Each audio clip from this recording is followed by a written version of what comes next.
Right. Oo. And sa kanya, iba-iba rin. Iba-iba yung mga designs. So, I still have some of the pieces that he has given me. Oo. Yung current, nakakabigay ng alahas. Nahilig pa. Ay! Ayoko sabihin. Ito yung gift niya. Talaga? Secret. Pero hindi mo rin private siya. Baka mapagalitan na naman ako. Private ba siya? Parang hindi rin. Oo. But we're happy for you. Kasi at least masaya ka talaga ngayon sa love life mo. Diba? Pero doon kanina, kinikwento mo, sinishare mo yung sa kay Loreen at sa kay Venice. Nakakabilib ka rin talaga na nanay, no? Na nalagpasan mo to despite all the challenges. Hindi naman lahat okay ang buhay natin, diba?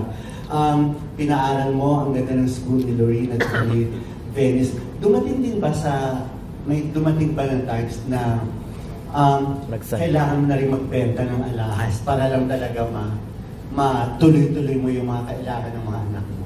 Hindi naman. Hindi pa ako umabot sa ganon. I'm very blessed, Gorgie, na maraming kumukuha sa akin ng mga shows, endorsements, and meron naman ako ibang investments din na tuloy-tuloy yung pera. So, you know, there are times naman that my mom or Chard would also give Loreen and Venice pabaon.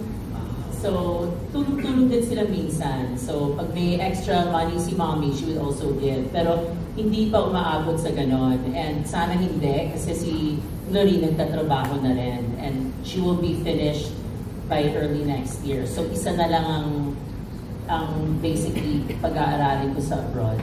Oo. And tuloy-tuloy naman kasi na ngayon, ang ganda na rin ng career mo. Yes. Ang ganda na, kaya mo na yun talaga. And at least if ever na knock on wood, magkaroon ng ganung opportunity na kailangan ko magbenta, at least may ibebenta, di ba? So, thank God na through the years talagang nakapag-save ako. And of course, we go through ups and downs. Hindi naman all the time we're, you know, very, very successful. Minsan may mga months na hindi very slow ang work. May mga months naman na when it rains, it pours, diba? Especially sa show business. But through the years, I was able to survive everything. Also with the help of my family. And with the help na rin ni Ilmas, ano na rin siya or wala na kami? Sa edukasyon, ako lahat. Ikaw lahat. Pero ngayon nagbibigay na rin siya ng allowance. Yeah.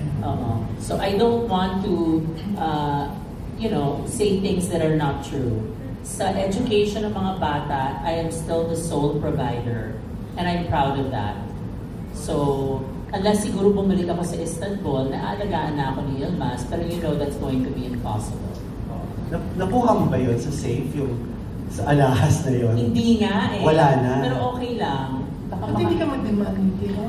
Hindi na. Huwag na natin balikan ang nakaraan. No, but I remember kasi my mom told me during that time when I left Istanbul, Rufa, ang importante para sa'yo, yung freedom mo. It's important that you're back in the Philippines, you can stand on your own, and bata ka pa, so you're going to be able to rebuild your life. And rebuild is what I did.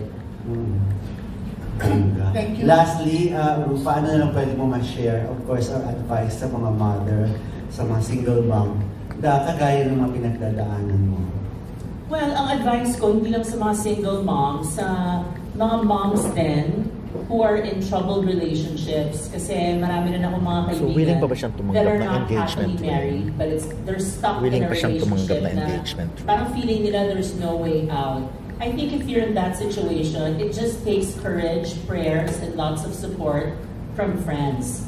Sa tingin ko naman, basta as long as nandyan yung Diyos and may lakas ng loob, kaya-kaya mo rin to renew and rebuild your life no matter what age you are. It just takes that first step, and once na natapos na yung step na yon, tuloy-tuloy na yon. So I encourage them to be free and to be happy because life is short. Free and happy. Last na lang may makahabol lang. Do you see yourself ilang years from now or baka soon, biglang may mag-o-offer rin sa'yo ng engagement ring? I'm not closing my doors. I remember every time after the breakdown of my marriage with Ilma, sabi ko ayoko na magpakasal because I was so traumatized. But my friends, I go to Bible study as well, and sabi nila never say never. Kasi hindi natin masabi ang future. So, I'm not closing my doors, but I'm happy the way things are right now. So, kung dumating man ang pagkakataon na magpapakasal ako in the future, sana yan ay huli hanggang sa last breath of my living life, siya na yung kasama ko. If not, jowa-jowa na lang. Okay, talbog. Baklang-bakla. Ang ganda. Thank you. Thank you for it. Pwede ka magbigay ng top 3 mo na favorites mo. Ano-ano yun?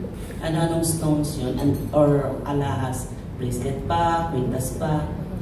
Tsaka kung kanino galing at kung ano-anong okasyon kaya yung binigay sa'yo. I remember when I gave birth to Lorene, my ex-husband gave me a choker with black siya na iba yung ano niya eh. I think it was eel. Tama ba? Parang may eel na leather and then may stone siya na parang ruby. I think it's in my mom's safe. Buti pinaalala mo, hingin ko na nga sa kanya para masuot.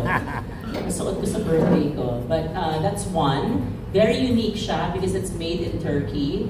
And, you know, I can keep it for many, many years and I can even give it to my daughters. Actually, ipopost ko siya kasi meron akong throwback pic with me wearing that necklace. Kasama ko yung ex-sister-in-law ko. Ay maganda, mukhang Turkish doon. So, ipopost ko yung bukas. Wow. And then, second, it's a watch eh. Bigay ng daddy ko. Maganda yung story yung yun because I remember 20 years ago, I gave my dad a Bulgari watch. And 2 years ago, nung nagkasakit siya, sinauli niya sa akin. Sabi niya, i-gift ko to sa'yo. Kasi I don't think I wanna wear it na. Nagkaiyakan kami, pati mami ko. Sabi ko, ma, ba't kaiyak ng iyak? Naiyak siya kasi hindi sa kanya binigay ng daddy ko. Sa akin binigay. So hanggang ngayon, hindi ko pa rin siya sinusuot. And ang ganda kasi ng ibig sabihin eh. It's not the watch itself or the brand, but it's the meaning na binigay sa akin ng daddy ko. And it's because it's so special, hindi pa ako nakakahanap ng pagkakataon for me to wear that watch. But maybe one day I will. And then for my mom naman, binigyan din niya ako ng watch. But puro watch, diba? Watch din ang binigay niya sa akin for my birthday na snake siya na serpentine Bulgari. Thank you, Rufa. Ngayon naman, kung meron kang ireregalo, gem, sa bagay, diamante, lagi, regular na yan sa mga mahal mo sa buhay and even for yourself.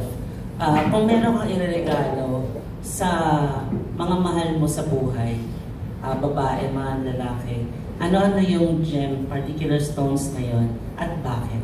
Well, if I were to give a gift, maybe this year, I'll give the gifts to my daughters.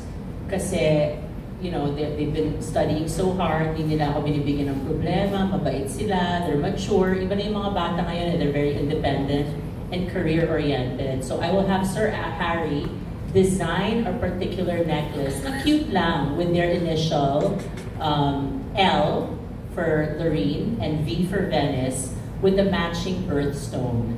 Depending kung ano. Si Lorene is August, and then Venice is September. Oh, Peridot and Blue Sapphire. August 3 si Lorene, and then September 11 si Venice. So I'll have Sir Harry design something especially for them, na unique and one of a kind. Nung ikaw ang pipili for Tita Annabel, ano yun? Kay Mommy, siguro ano rin niya, yung kanyang birthstone, si Mommy Halloween baby, October 31st. Opal. Sabihin ko, opal kay Mommy. Kaso si Mommy mahilig sa diamonds eh. Oo, so baka opal with diamonds kay Mommy. Para kay May. With a big A, kasi Para ayaw na maliit. Kay May 12. Para kay May 12. Last na yan, Jun. Thank you. Hindi nag-aalahas yun. Watch. Watch. Basta Watch. yung pagkain. Pagkain. Oh, ay, Ano? Ay, huwag na yung watch kasi may nagbigay sa kanya na watch dati. Hindi naman sila natutuluyan. Ay! Anong pagkain? O sige, kung pagkain ang hilig ni May 12, anong Oo, pagkain? lahat ng pagkain na masasarap na gusto niya. Ano ba paborito niya? Pinoy. Talaga Pinoy. May 12. Next question. Thank you, Rufi.